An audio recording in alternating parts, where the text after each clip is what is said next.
So in chapter 6, we're going to investigate two new functions, the exponential and logarithmic function. But before we can get to that in section 3 of chapter 6, we have to do a little bit of background work. So one of the very first things we're going to talk about is composite functions. Excuse me. Excuse me. And this is in section 6.1. So the composite functions. So this time what we're going to do is we're going to deal with two functions, specifically f and g. So we're given two functions, f of x and g of x. We're going to write the composite function f compose g of x. So it's this new notation for us. So that little symbol sitting there that looks like a degree symbol is the word compose. And what this really means is that you're going to take f and plug in g of x. So the input is itself another function. So the input is a function. So that's different. So this is f compose g. I encourage you as you work through the homework to say that out loud so you get used to saying compose. Otherwise, it's just going to look like a symbol and not have a lot of meaning to it. So try that. From a picture point of view, I'm going to draw a picture that's slightly different than the one you see. So from a picture point of view, if this is our function machine, here's g of x, we're going to plug in an input value. Notice that we're plugging it into g of x first, the one that appears second, because it's the input function. You then get something out of that, an output value. We're then going to take that output value, make it into the input value, and then we're going to plug that into f of x. And finally get our final output. So whatever number we're plugging in, we're going to plug it into g of x first. And then as a result, we'll take that answer and plug it into f of x. And so the gentlest way to start with this idea is with a table. So on the handout itself, you see a table. I'm not going to draw the table on the board because that will waste a lot of time that I don't need to because it's sitting right there in front of you. We're going to use the values given in the table to evaluate each expression. So this is example 1, part A, and it says f compose g of -1. So this is the one place in algebra where you see us work from right to left instead of left to right. So we're going to start on the back side of this. We're going to go look for this part of the expression first. We're going to go find g of 1. So on the table, I go to -1, and then I go down to the g row. So we have -1 in the column and the g row, and I see that g of -1 is 1. Now I'm going to take that value and plug that answer into f. So that output becomes my input. So f of 1 comes out to be 0. So the end answer is that 0.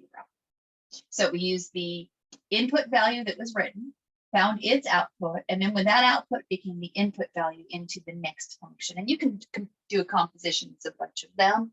Ours are just 2. We're composing this time in part B, g compose f of 0. So we're going to come in and find f of 0 first. So f of 0 comes out to be 3. And then that value of 3 gets plugged into g. Sorry, g. I said it, not what I wrote.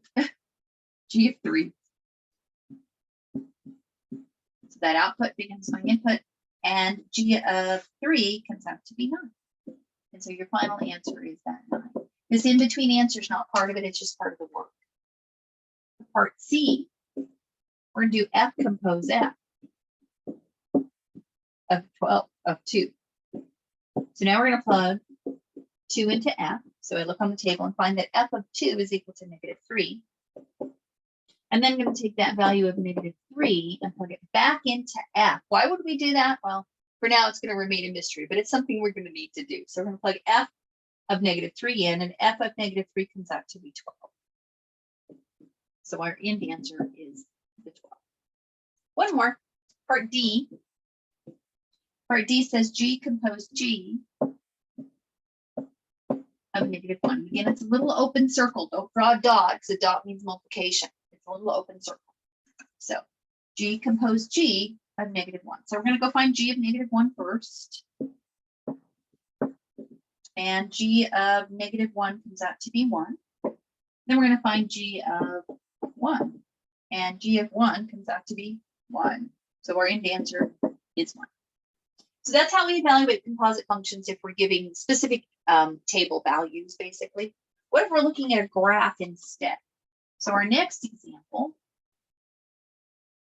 gives us a graph of two functions.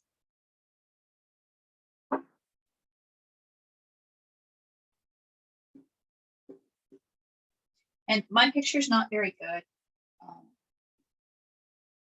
We're going to rely on the handout more than anything else. So 1, 2, 3, 4, 5. Looks like it's a little outside of that. So there's a parabola. That parabola is our f of x function. We also have a line that goes through at 1, f1 over 1, f1 over 1, f1 over 1. And there's something like this, which is g of x. So there's our two functions, a linear function and a quadratic function.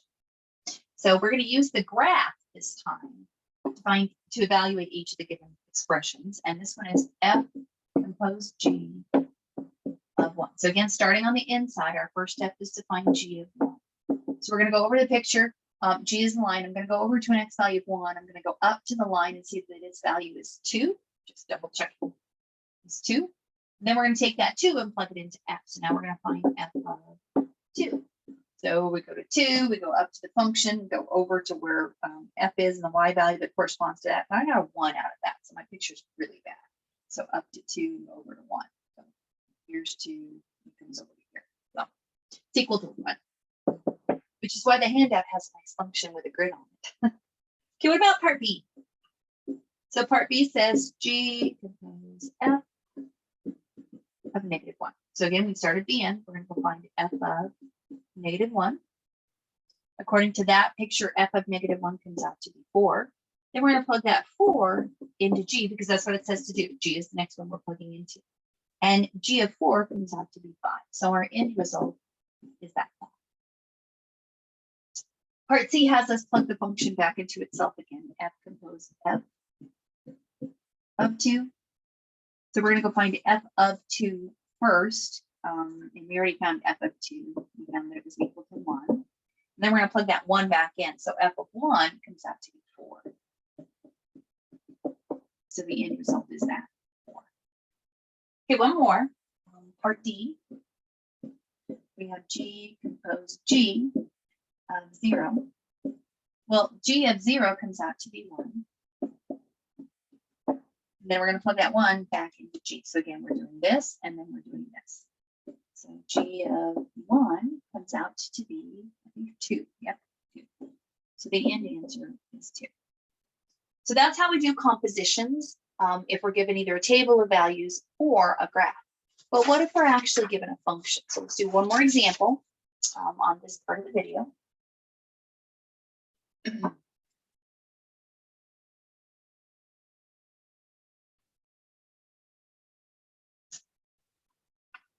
So example 3, excuse me. Oh, froggy this morning. We have f of x this time is a function, a nice quadratic function of x squared plus 4. G of x is a linear function, which is 5x. I want to find each of the following.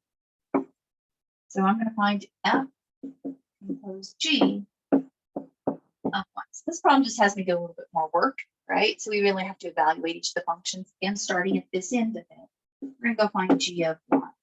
Well, g of 1 would be 5 times 1, which is equal to 5.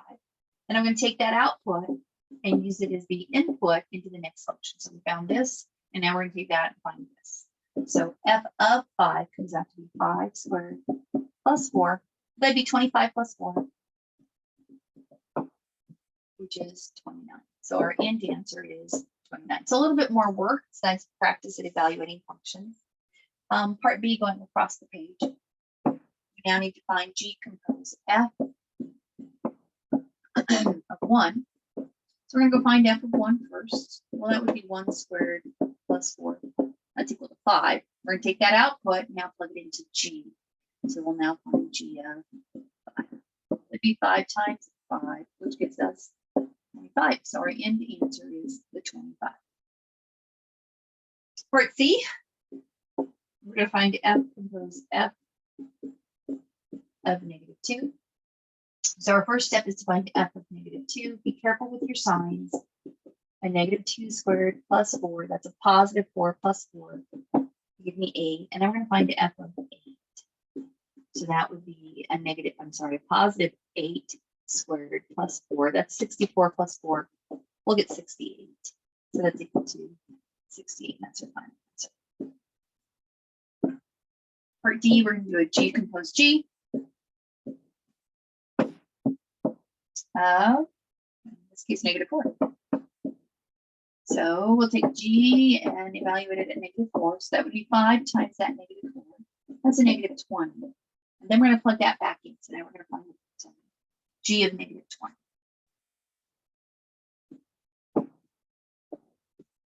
So that would give me 5 times a -20, which is a -100. And that's our final answer. Okay, so we found compositions 3 different ways: from table, from a graph, and from 2 actual functions. Okay, now we're going to take the numbers out of this. We're not going to find G compose f of 1. We're going to find G compose f of x in the next part of the video for the lecture. Thank you.